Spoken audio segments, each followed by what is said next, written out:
Graça e paz, meus irmãos. Saudade de vocês. Um dominguinho fora, mas fez diferença, viu? Estive lá na terra do Mateus e da Willa. Foi muito legal ver como eles eram queridos, são queridos lá, amados lá, respeitados lá, um bom testemunho deixaram lá. E eu voltei prometendo que eu nunca mais reclamo de calor aqui em Goiás. Nunca mais. Perdi completamente o fundamento para reclamar de calor aqui. Uma coisa maravilhosa é ver o povo de Deus lá naquele lugar lá que já passou da linha do Equador, naquele calorão, e o povo lá na igreja, queridos, e amando uns aos outros, e ninguém quer ir embora depois do culto, igual aqui, e todo mundo atento a ouvir a palavra de Deus, igual a gente tem visto aqui, e ver que Deus tem um povo muito maior do que a gente pode imaginar, fez muito bem no nosso coração. Que prazer ver o povo de Deus amando a sua lei, amando o estudo da palavra. Isso sempre nos edifica. E hoje nós vamos estudar a respeito da lei de Deus. Nós chegamos na exposição do livro do Êxodo ao capítulo de número 20, que é exatamente o momento em que Deus vai entregar a lei ao povo de Israel aos pés do Monte Sinai. Eu não vou entrar propriamente na exposição dos mandamentos, mas eu vou fazer um sermão introdutório a respeito da importância da lei. Então eu queria ler com você apenas os versículos 1, 2 e 3 de Êxodo capítulo 20. Assim lemos na santa e bendita palavra do Senhor. Então falou Deus todas estas palavras: Eu sou o Senhor teu Deus, que te tirei da terra do Egito, da casa da servidão. Não terás outros deuses diante de mim. Que o Senhor nos abençoe nesta manhã. Meus queridos, nós temos visto aqui na exposição sequencial do livro do Êxodo que, de fato, Deus havia prenunciado a chegada deste momento. Quando Moisés foge de Faraó porque matou um soldado egípcio que agredia um hebreu lá no Egito, e Moisés vai para as terras de Midian e está pastoreando as ovelhas de Jetro, seu sogro, Moisés vê uma sarça, um arbusto que ardia e não se consumia, ou seja, estava pegando fogo, mas não queimava. E então ele diz: vou chegar até lá e vou ver essa maravilha. E ele descobre que naquele arbusto está o anjo do Senhor. E Deus fala com ele, dizendo: Moisés, você vai trazer o meu povo para cá. Eu estou ouvindo o clamor do meu povo escolhido, sei do seu sofrimento no Egito e vou enviar você para libertá-los. E a prova de que eu estou com você é que você vai trazê-los até aqui. Nós já tivemos chance, inclusive, de explicar a importância teológica disso. A montanha de Deus, o Monte Sinai, chamado de Monte do Senhor, é uma espécie de retorno à presença gloriosa de Deus no Jardim do Éden. Nós tivemos chance de explicar que o Jardim do Éden era uma montanha, com base em Ezequiel capítulo 28, com base na ideia de que saiu o rio do Éden que se dividia em 4 braços. Então Deus estava com o homem na montanha, e agora ele chama o seu povo escolhido, os descendentes da mulher, a linhagem abençoada que ele vai redimir e trazer de volta a sua presença. Depois de ter expulso o homem do jardim, Deus chama o seu povo de Israel para a montanha. Uma montanha onde Deus vai mandar construir uma casa para que ele habite no meio do seu povo. E aqueles privilégios que foram perdidos no Jardim do Éden estão sendo gradativamente recuperados. E aqui então nós vemos que depois das 10 pragas, depois da travessia do mar, depois que o exército de Faraó fica submerso nas águas do Mar Vermelho, depois que Deus sustenta o seu povo com o maná que cai do céu, com codornizes, depois que Deus tira a água da rocha, ou seja, depois que Deus salva o seu povo, desacredita os deuses egípcios, mostra o seu poder ao povo de Israel, mostra o seu cuidado eliminando os inimigos, por sua provisão enviando pão e água, guiando o povo na jornada, sua liderança, porque Deus vai à frente do povo numa coluna de nuvem durante o dia, numa coluna de fogo durante a noite. Deus agora vai entregar ao povo a sua lei. Nós também já tivemos chance de ver que essa entrega de lei é feita em moldes comuns à compreensão das pessoas daquela época. Se fosse nos dias de hoje, Deus poderia escolher alguma coisa como um registro de ata em cartório, dizendo: assina aqui, que você entendeu que sou eu que mando e eu sou Deus, e vamos lá no cartório e reconhece a firma da minha assinatura para você entender que sou eu que estou falando. Mas como Deus falava com um povo que vivia no Antigo Oriente Próximo, Deus usou os tratados de soberania que existiam naquela época para falar com as pessoas. E naquela época, quando uma nação, um reino, conquistava outro reino, libertava outro reino da escravidão, esse reino vencedor era senhor sobre o reino vencido que havia sido liberto. E então nós temos muita evidência de tratados internacionais da época, em que uma nação vencedora submetia a nação vencida e agora liberta a uma relação de servidão, onde se destacavam os atos de benevolência da nação vencedora para com a nação vencida, e se destacava o compromisso da nação vencedora em proteger e servir a nação vencida, mas também o compromisso inviolável da nação vencida em se devotar com lealdade para com a nação vencedora, inclusive estabelecendo multas e penalidades caso essa lealdade fosse quebrada. E é exatamente nesses termos que Deus trata com o povo de Israel. A diferença é que nunca antes isso havia sido usado para descrever a relação de um Deus com um povo. Era sempre entre um povo vencedor e um povo vencido. Agora, porém, esse molde, essa forma de contrato é usada para descrever a relação entre o Deus libertador e o povo que foi libertado. Eles não estão agora sujeitos a um poder humano, eles não estão sujeitos ao Egito, eles não estão sujeitos ao rei de Sodoma, eles não estão sujeitos a qualquer outra nação humana que tenha compromisso com a linhagem da serpente.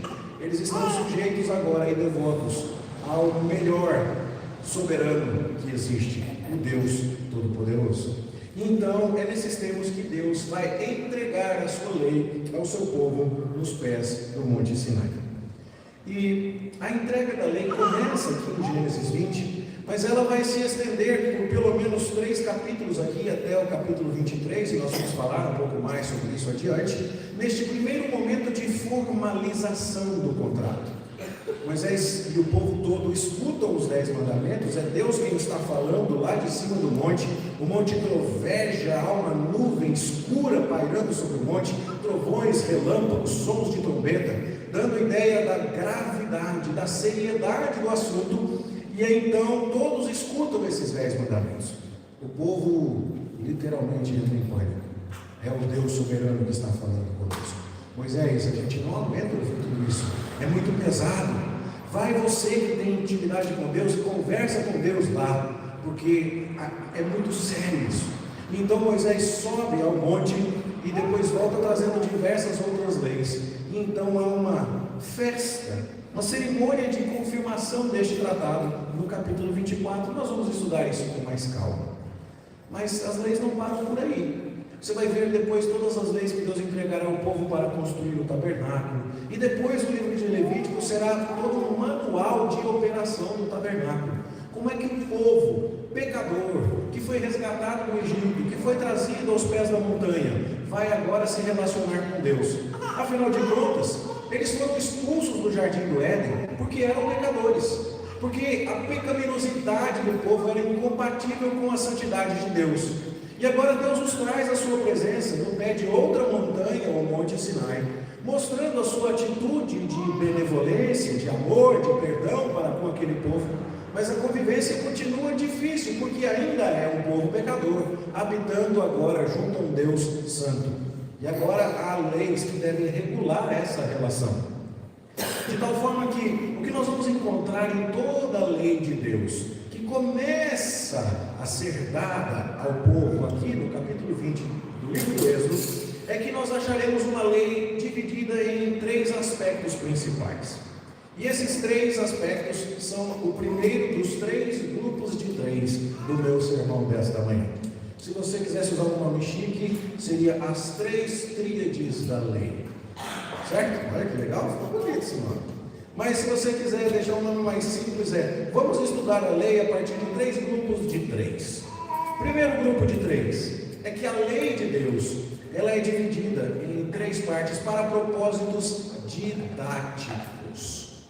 Ok? Primeiro aspecto da lei de Deus é a lei moral. São os 10 mandamentos que resumem essa lei moral. Quando nós falamos de lei moral, o que nós queremos dizer?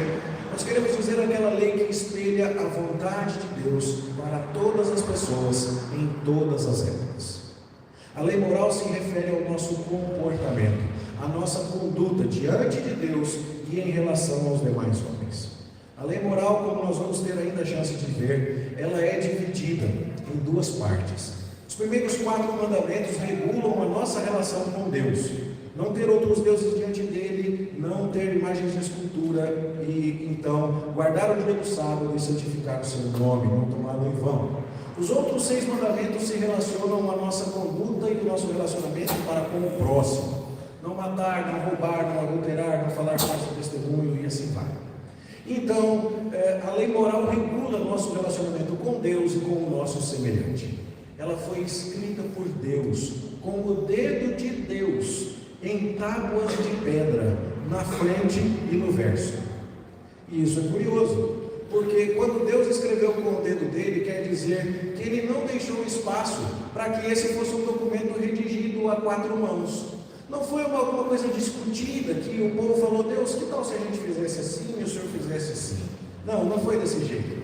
Quando Deus escreve com o seu dedo, e dedo ali é um sinal de autoridade, Deus está dizendo: esta é a minha lei, não há negociação. Quando os magos de Faraó tentam imitar as pragas, você deve se lembrar disso, eles imitaram a primeira praga de transformar as águas do Nilo em sangue, eles imitaram a segunda praga de fazer surgir rãs, mas quando se tratou da terceira praga dos piolhos, eles disseram: Faraó, essa não dá para imitar. Aí tem o dedo de Deus, isso é o poder de Deus, isso é a autoridade de Deus, não dá para fazer igual.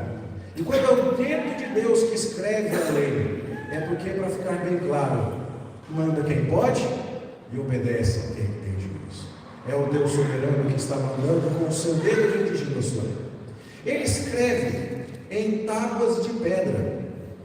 É o único lugar da Bíblia em que Deus está falando a respeito disso diretamente com o seu povo. Todo o povo ouve a voz de Deus.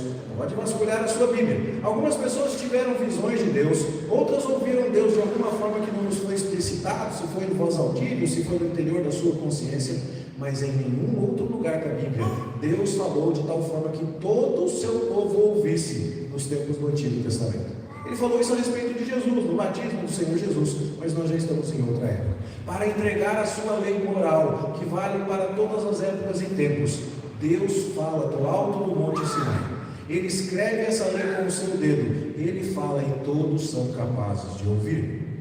Essa lei é escrita em pedra, dando uma ideia da sua perenidade, da sua permanência, do fato de que ela não deve ser inalterada. Se você escreve na pedra, não dá para apagar com a borracha e escrever por cima se você mudar de ideia. Está escrito na pedra, não dá para apagar. Então isso sugere a permanência da lei de Deus.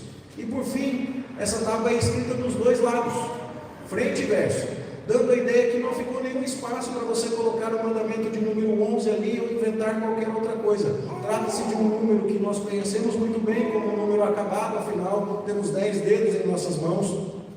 Foram 10 as pragas do Egito para exterminar completamente o povo egípcio e os seus deuses falsos, e agora 10 mandamentos que mostram a completude da lei do Senhor. Nesse ponto, então, meus queridos, nós temos a lei moral de Deus, que é resumida, muito bem resumida, nos 10 mandamentos. Como eu disse, esse é o primeiro grupo de 3. Ainda falta a gente falar da lei civil e da lei cerimonial. Nós vamos ter muito tempo para falar disso depois. Eu não vou me demorar aqui, mas eu quero apenas brevemente explicar isso para você. Lei civil. São leis que regulavam a relação das pessoas em Israel, que vão nos ensinar muito a respeito do caráter de Deus, mas que não deveriam necessariamente ser aplicadas hoje em dia. Elas têm muito a nos ensinar do ponto de vista didático, pedagógico, histórico, mas não é o caso, não cremos assim, que ela deva ser aplicada como uma lei brasileira no século XXI. É lei que diz, por exemplo, que se você estiver construindo uma casa e ela tem uma laje, tem que ter uma muretinha para ninguém cair lá de cima. Excelente princípio. Isso deveria ser visto por todos nós como uma sabedoria. Mas há aspectos da lei, por exemplo, que condenam alguém que foi surpreendido em adultério ao apedrejamento. E esse tipo de execução da justiça, que era perfeitamente cabível e praticável lá nos tempos do Antigo Testamento em Israel, que era uma nação teocrática governada por Deus, nós entendemos que isso se restringiu ao povo de Israel no passado. Nossos irmãos puritanos que vieram lá da Europa para os Estados Unidos, fundaram as 13 colônias, estavam começando uma nação do zero.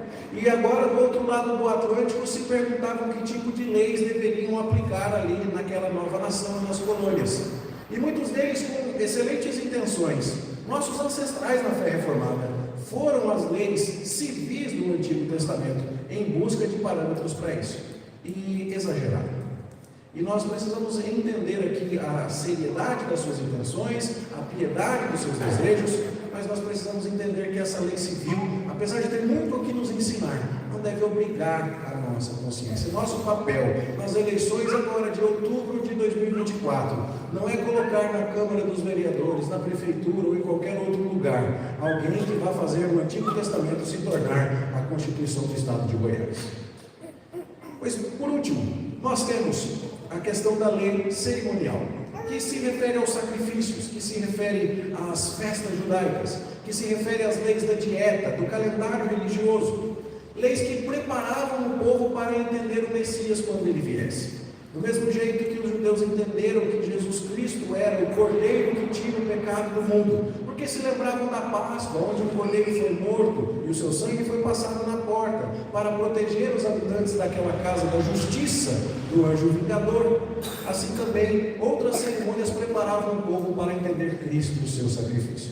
Nós vamos estudá-las com alguma demora, especialmente quando estivermos analisando os móveis do tabernáculo e outras leis de sacrifício, ainda no livro do Êxodo. Mas neste momento, nós vamos nos destacar, nos concentrar e destacar a lei moral. Esta lei moral nós cremos assim: ela não prescreve, ela obriga a todos. E um dos muitos sentidos, e a gente vai falar disso em outro momento, um dos muitos sentidos em que a declaração de Jesus de que passarão os céus e a terra, mas não vai passar um tiro ou um jota da lei de Deus, é quando Jesus está falando a respeito da lei moral. Querido, deixa eu explicar um negócio para você. Ainda continua sendo lei de Deus que você não minta. E ainda continua sendo tão terrível o espetáculo de Deus falando do alto de um monte, pegando fogo e trovejando, que você deve guardar um dia para Ele, que você deve tomar cuidado com o nome dEle, que você não deve ter outros deuses diante dEle, que você não deve adulterar, que você não deve matar. Isso ainda é lei de Deus e nunca mudará. Então, a lei de Deus tem esses três aspectos, e esse é o primeiro grupo de três que eu queria destacar. Você memorizou? Moral, civil, cerimonial. A lei moral é a única que continua válida para os nossos dias, mas as outras duas têm muitíssimo a nos ensinar e a nos preparar para Cristo, embora não sejam aplicáveis nos dias de hoje, não são mandatórias para os cristãos nos dias de hoje. Veja a importância com a qual Deus revestiu a sua lei moral: tábuas de pedra, escritas com o dedo de Deus. Essas leis foram faladas pela voz de Deus do alto do Monte Sinai. Elas foram guardadas dentro da Arca da Aliança. Elas são perenes. Isso significa que o estudo dessa lei deveria chamar a nossa atenção. Deus revestiu a sua lei moral de todo um cuidado ainda maior. Todas as outras leis eram extremamente importantes, mas a lei moral foi dada pelo próprio Deus de uma maneira especialíssima. E nossos próximos estudos agora vão nos guiar na consideração desses mandamentos. Hoje à noite, se o Senhor nos permitir, nós vamos estudar o primeiro mandamento de não termos outros deuses diante do Senhor e a importância disso para os dias de hoje. Pois bem, primeiro grupo de três. Que lei é essa que nós estamos falando? Lei moral, lei civil, lei cerimonial. Primeiro grupo de três. Vamos para o segundo. O segundo grupo de três se refere não mais ao tipo de lei, mas sim ao uso da lei. A tradição reformada tem estudado a lei e tem proposto três usos da lei. Afinal de contas, para que serve a lei? Não é curioso que os judeus entenderam mal a lei? Eles entenderam que se eles obedecessem tudo isso à risca, Deus iria gostar deles. E quando você pega, por exemplo, Jesus ensinando através da parábola do fariseu e do cobrador de impostos, o publicano, eles estão diante do Senhor e o fariseu está dizendo: Deus, eu cumpro toda a lei, eu faço tudo direitinho. direitinho. E ele fala inclusive da lei moral, da civil e da cerimonial. Ele fala de dar o dízimo, ele fala de ser honesto, de jejuar, ele fala de guardar todas as cerimônias e os ritos judaicos. E ele meio que bate no peito, quase que dizendo: Deus, o Senhor está de parabéns de ter feito um homem que nem eu. Como o Senhor mandou bem aqui. Olha eu. E ele não entendeu nada diante de Deus, porque ele recebeu a lei como um instrumento de justiça, como algo que Deus haveria dado ao seu povo para que, cumprindo aquela lei, o povo merecesse o favor de Deus. Deixe-me dizer uma coisa para você. Essa é a maneira como boa parte da nossa população brasileira interpreta a lei de Deus. Encontre alguém no ponto de ônibus e pergunte assim: você vai para o céu? E a pessoa fala: vou. Se não tiver feito uma besteira muito grande na vida, não tiver um grande drama de consciência, essa pessoa vai dizer: vou. Mas por que você acha que você vai? Não, porque se você pegar as coisas erradas que eu fiz, mais as coisas boas, a boa está ganhando. E eu tenho que ser uma boa pessoa, nunca matei, nunca roubei, não sei o que e tal. E aí a pessoa crê de maneira prática que Deus deu a sua lei para você merecer o favor dele. Mas o fato é que essa pessoa não entendeu o quanto o Sinai era um espetáculo horroroso ao mesmo tempo que glorioso. E que quando Deus entrega a sua lei, fica claro que ninguém consegue obedecê-la completamente. E ela faz um uso errado da lei. Então os reformadores escreveram a respeito desse assunto e falaram sobre os 3 usos. Primeira tríade, 3 tipos da lei: moral, civil, cerimonial. Segunda tríade, 3 usos da lei. Qual o primeiro uso? Uso político ou civil. O que é que nós queremos dizer com isso? O que é que os escritores reformados querem dizer com isso? Quando Deus entrega a lei e regula a relação do homem para com ele e a relação do homem para com o seu próximo, através dessas leis, a maldade no mundo diminui. Você consegue entender que caos seria se de repente todos os moradores de Goiânia não achassem mais errado matar o outro e roubar o que é do outro? Só esses dois. Só esses dois. E agora, na hora que você sair na rua, você não tem nenhuma garantia que, se por acaso você pisar no sapato de alguém, a pessoa não vai se sentir autorizada a te matar, porque afinal de contas isso deixou de ser errado. Você consegue medir o caos em que a sociedade se tornaria? Quando Deus, portanto, entrega a sua lei, Ele está regulando a nossa vida. E Ele está nos dando parâmetros para que tenhamos uma vida boa, segura, piedosa e agradável. E sabe o que nós temos visto nos dias de hoje? As pessoas atirando no próprio pé, porque aos poucos esses fundamentos da lei de Deus estão sendo minados. Eles começam a ser minados principalmente no mandamento de não adulterar, onde o casamento está sendo diluído, a instituição da família está sendo diluída, onde a gente começa a ver, por exemplo, que a mentira tem o seu lugar socialmente aceitável, o falso testemunho, onde a cobiça, e a inveja e a ganância passam a ser até atitudes admiradas, falando de tal tem ambição na vida, e afinal de contas ele está correndo atrás do que é dele. E então nós vamos vendo que aos poucos a lei de Deus vem sendo abandonada, e nós estamos cada vez mais numa sociedade distante do Senhor, onde é mais difícil ter expectativas de melhoras, onde nós nos preocupamos com o futuro, porque a lei de Deus tem sido gradativamente abandonada.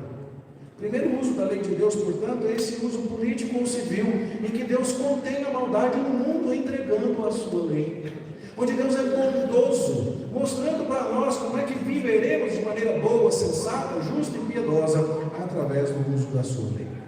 Mas um segundo uso, tem um nome um pouquinho bonito aqui, helêntico, e um outro nome um pouco mais conhecido, pedagógico.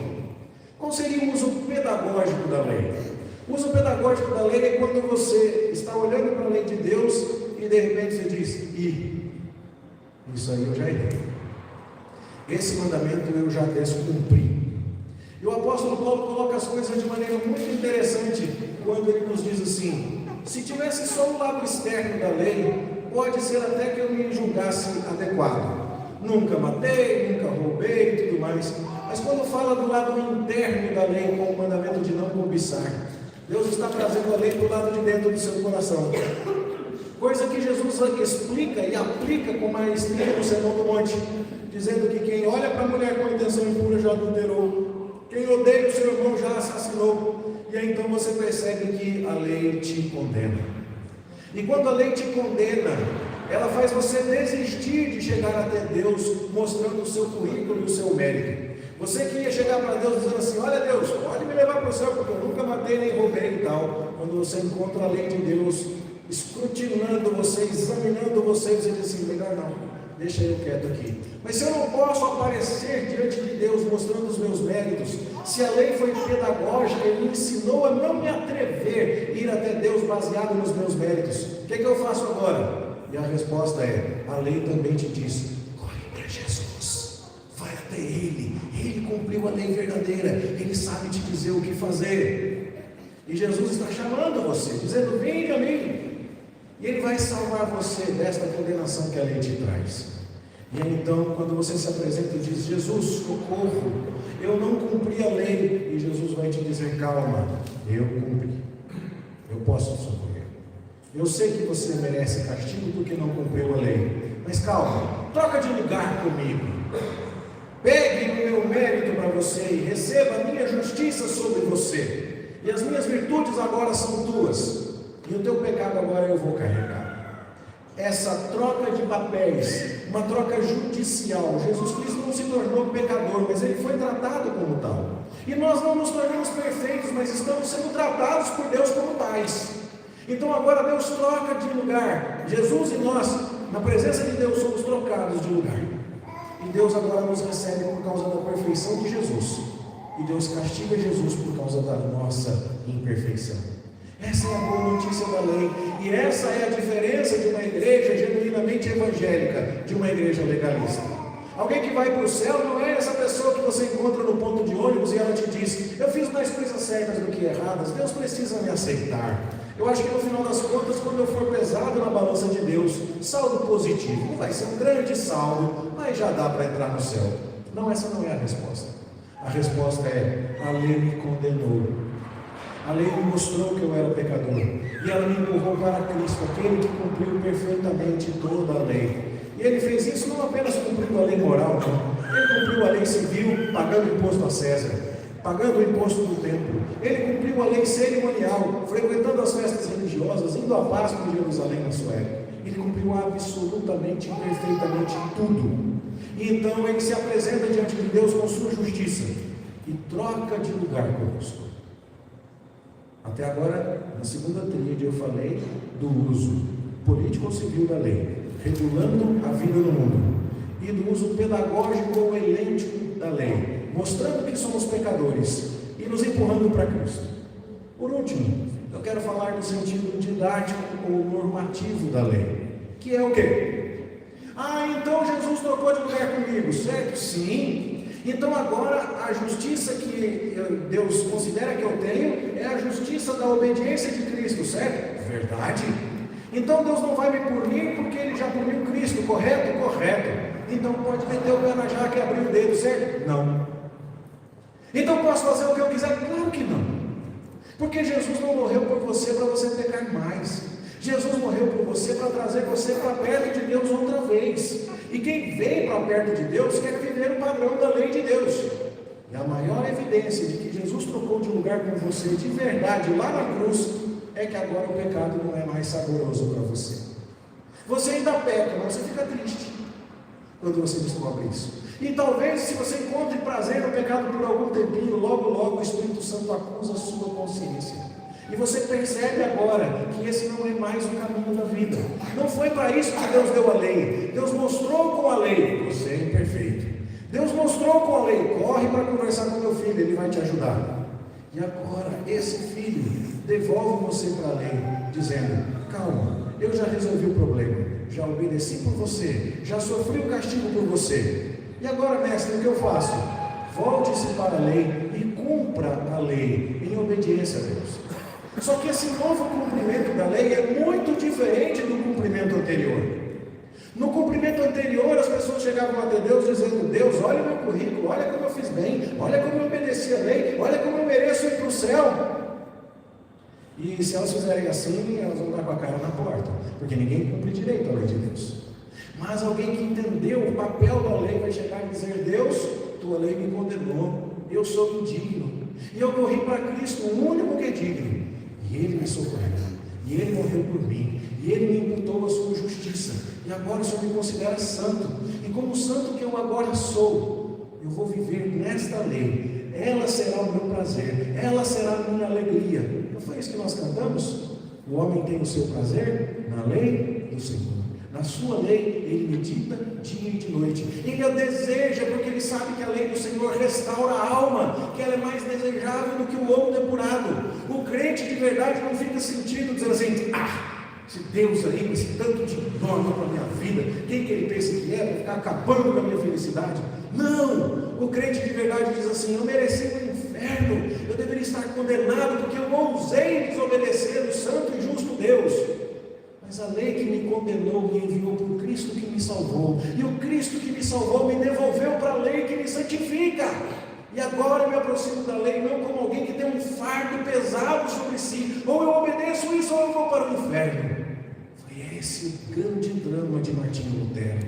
Ele tinha dificuldade de entender como poderia se aproximar de um Deus que estava constantemente bravo com ele, porque ele não conseguia obedecer a lei. Então Lutero se flagelava, se penitenciava, se machucava, se culpava diante de Deus, até que ele entendeu que a justificação é pela fé, não é pela obediência. E quando ele entendeu isso, ele foi liberto. E agora então ele se aproxima da lei com outro olhar. 3 tipos de lei. Primeira tríade, lembra delas? Moral, civil, cerimonial. 3 usos da lei. Segunda tríade, uso político, regular a vida dos homens. Uso helético, mostrar que você está em pecado. E então o uso normativo, mostrar que tipo de vida você deve viver. Deus regula a nossa vida como seres humanos, Deus nos empurra para Cristo, mostrando que somos pecadores através da lei, e depois Deus nos devolve para a lei, dizendo: viva assim, para que você seja feliz em santidade na minha presença.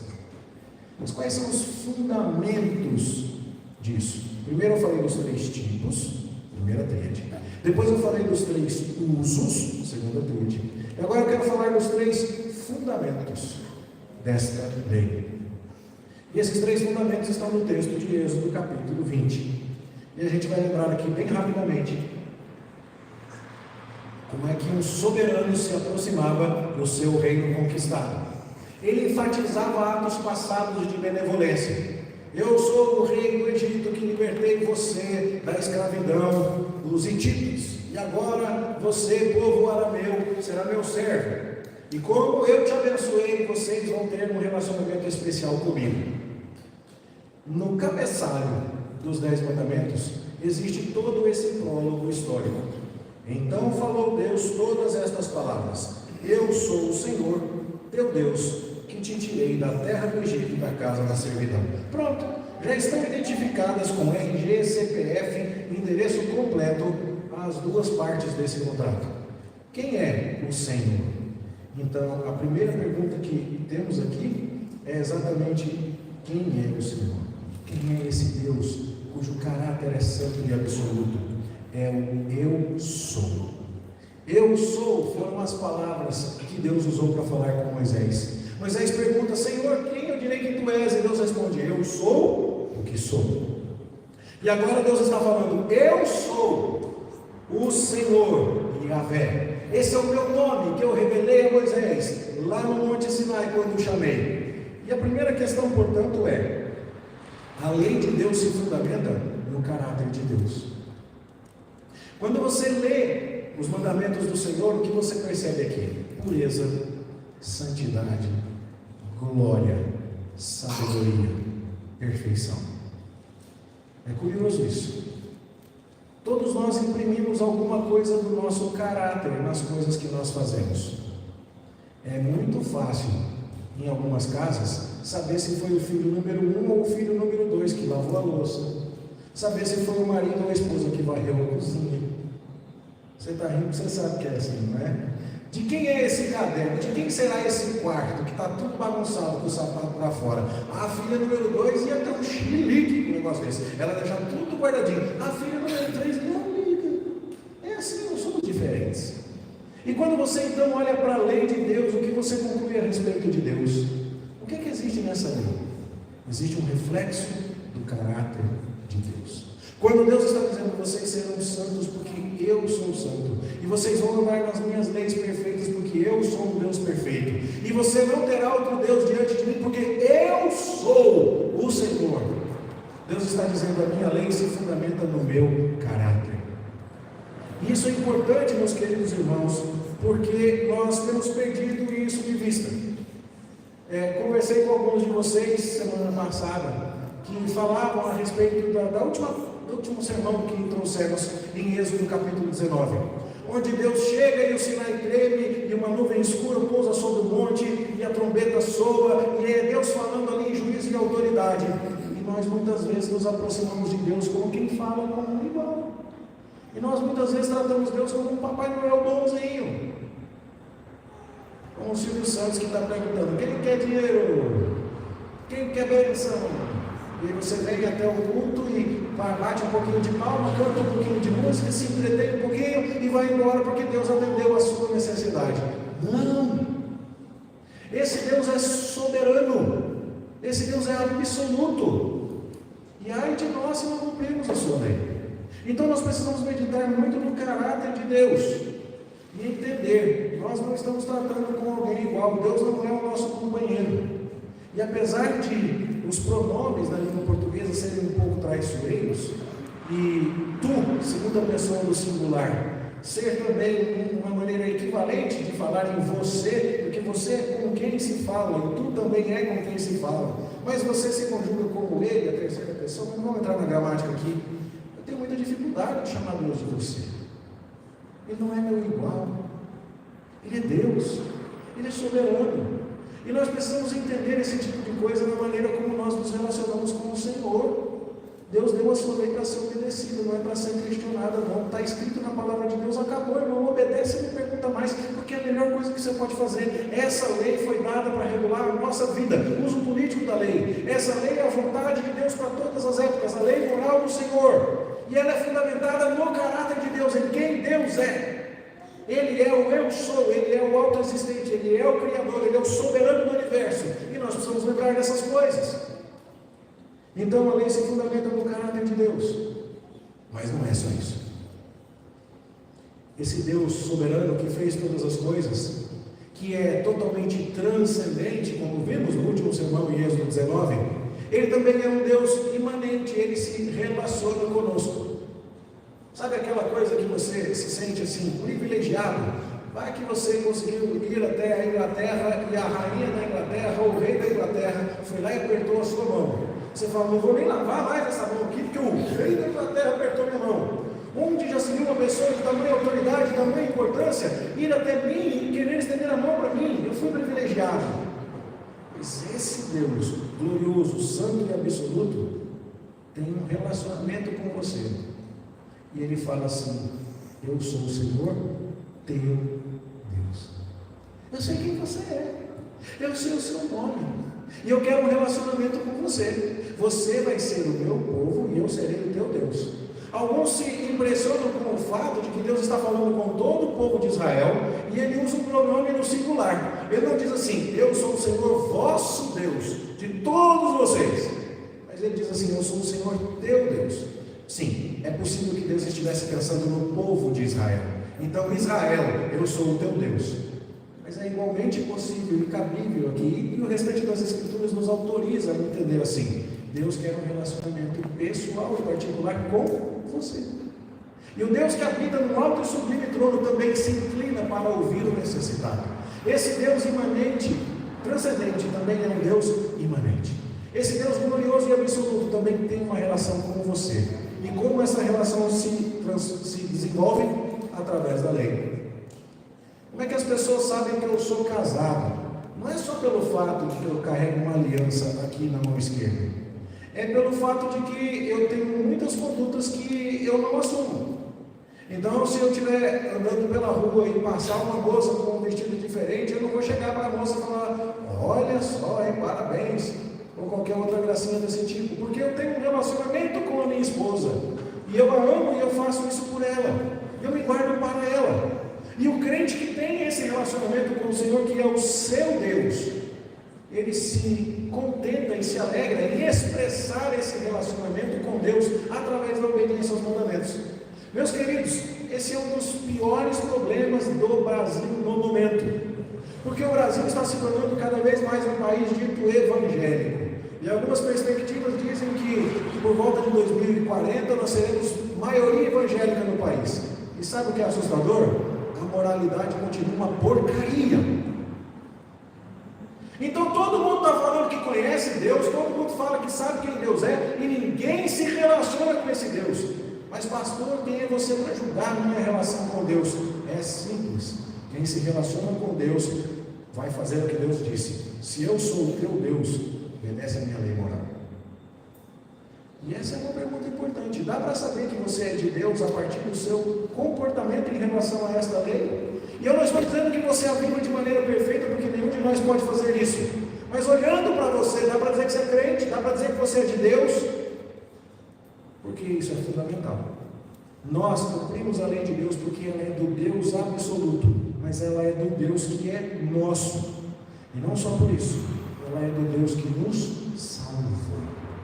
3 fundamentos da lei de Deus: o caráter, eu sou; o relacionamento, o teu Deus; a nossa salvação, que te tirei da terra do Egito. Você já experimentou ficar devendo um grande favor para alguém? Tem alguém que te ajudou de um jeito que você não consegue pagar, e essa pessoa pode ligar para você 3 horas da manhã, que você nunca vai estar ocupado para ela? Você consegue entender o que eu estou dizendo? Na minha amizade com determinada pessoa, já fizemos tanto um pelo outro, que eu posso ligar para essa pessoa a qualquer momento e pedir qualquer coisa, porque nós somos tão próximos assim. Quando Deus te tirou da terra do Egito, quando Deus te salvou, quando Deus mandou Cristo para trocar de lugar com você, a pergunta é: o que Deus pediria, que seria muito para nós? Quando Deus matou o filho dele por você, se ele te pedisse a tua própria vida para ele, ainda seria pouco, porque o filho dele é perfeito, você é pecador e eu sou pecador. E a vida de um pecador entregue para Deus jamais estará à altura da dádiva de Deus por você, ao entregar o Filho Santo e perfeito dele. Você e eu sempre estaremos em dívida com Cristo. Se nós morrêssemos triturados, torturados, queimados, crucificados, enforcados, tudo junto ao mesmo tempo, depois de 50 anos de vida missionária e de pregação, não teria valido nada em comparação à morte do precioso, santo e digno Filho de Deus na cruz. Alguém já disse assim: eu e Deus nunca estaremos quites. Eu morrerei em dívida para com Deus. Qual é a maneira de eu mostrar a minha gratidão e expressar que eu sei que Ele me tirou das trevas? É obedecendo a sua lei. 3 tríades. Lembrou? Guardou? Anotou? Vai cair na prova. Primeira tríade: lei moral, civil, cerimonial. Os 3 tipos da lei. Segunda tríade: os 3 usos. Uso político: regular a vida da humanidade. Uso desculpa, que me ajuda? Pedagógico, que me empurra para Cristo porque me mostra que eu não cumpri a lei. Uso normativo, me mostra como eu devo viver para agradar a Deus. Os 3 fundamentos desta lei: o caráter do grande eu sou, o relacionamento que tenho com o grande eu sou o teu Deus, e a obra do grande eu sou: eu te tirei da terra do Egito. Irmãos, nós vamos estudar coisas aqui que vão mexer muito com a gente, porque quando Jesus pegou esses 10 mandamentos, que já são difíceis, e mostrou como é que interpreta, aí você fala: Deus, quem é suficiente para essas coisas? E deixa eu contar um negócio para você, se prepara, porque quem achou que foi dolorido escutar Deus falando no pé do Monte Sinai, quase que não viu nada ainda. Mas a grande questão é que nós não devemos ouvir a mensagem da lei de Deus em desespero. Sim, a lei de Deus vai mostrar o quanto nós somos indignos, e ela vai nos empurrar para Cristo, e ela vai nos fazer encolher no banco e dizer: pobre de mim, eu sou pecador. E se ela fizer isso, louvado seja Deus, é isso uma das coisas que ela tem que fazer mesmo. E se você escutar o sermão e disser: não, esse mandamento aí está tranquilo para mim, isso aí eu cumpro desde pequenininho, você está parecendo um jovem rico que foi embora reprovado, que a gente sabe que não está no céu. Então toma cuidado. Agora, se depois de sermos encolhidos pela exposição da santa lei de Deus, a gente fala, Jesus, socorro! E a gente corre para Cristo e diz, Senhor, e ele fala, calma, eu já cumpri isso, já obedeci isso, pega a minha justiça para você, dá a sua culpa para mim. E a gente fala, louvado seja o Senhor, e agora? Agora eu vou para essa lei, vou vivê-la para a tua glória, e eu vou amar essa lei, e eu vou seguir essa lei com alegria no meu coração. Então nós aprendemos o que precisa ser aprendido. E Deus tem misericórdia de nós, e aperte o cinto de segurança, porque hoje à noite a gente vai começar com o primeiro mandamento. Que Ele nos guie nisso, nos faça amar e obedecer a sua lei cada dia mais, em nome de Jesus. Amém.